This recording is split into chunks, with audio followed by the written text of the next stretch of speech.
Good evening. We are Arabella Masson and Csaba Tarsoly. Our office, Masson Tarsoly Architect, is based in Lausanne and also has a foot in Madrid, Spain. Thank you very much for this invitation.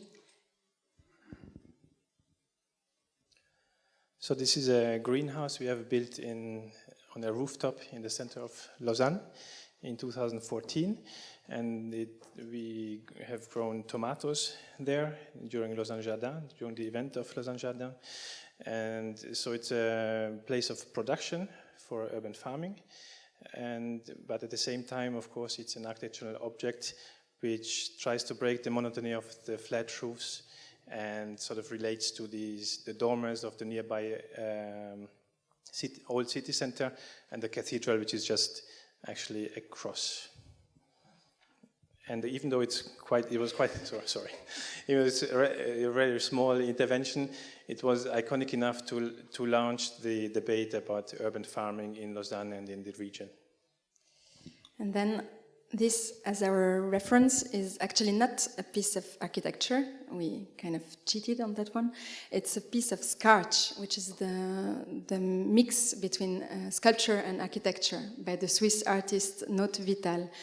We feel especially connected with this nomadic artist for the way he has to work, as far as we understand, with no limits, no boundaries, and no compromises.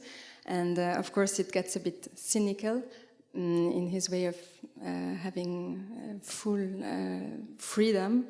And he thumbs his nose on the rules and the norms and at us architects.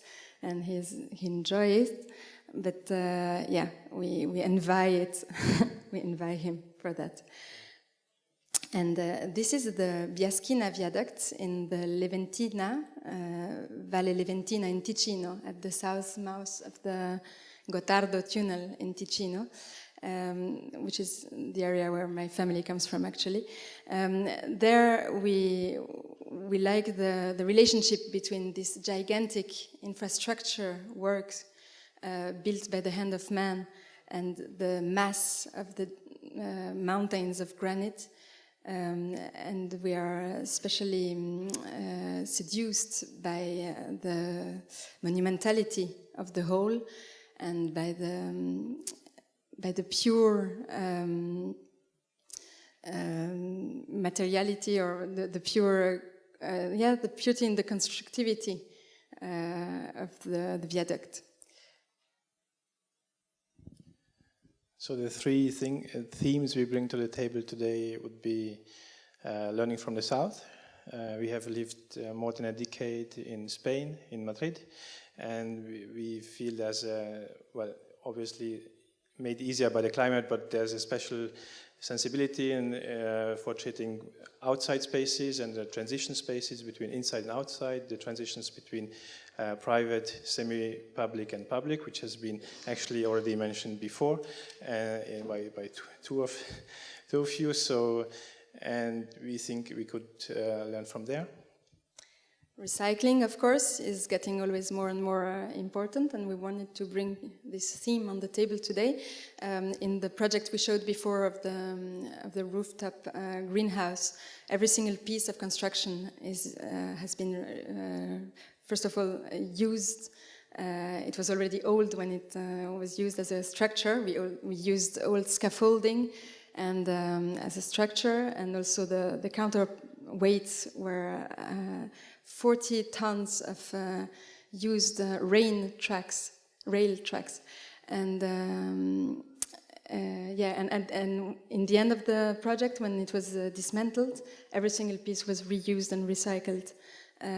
Just the plants died because the winter time was coming, and the plants they all died. And collective participation. The first build project we had in Spain was actually presented by an artist during the Spanish Biennale as a sort of manifestation where the crowd would go down to the street and demonstrate in favor of good architecture. And we do think that the public should participate probably most that they can in urban or territorial planning and in architecture. And I think this is also nice that these events like here exist. I don't know if there's non-architects here also, or only architects, but it would be somehow nice if these events could be shared with the sort of general public. Wow, it's well timed.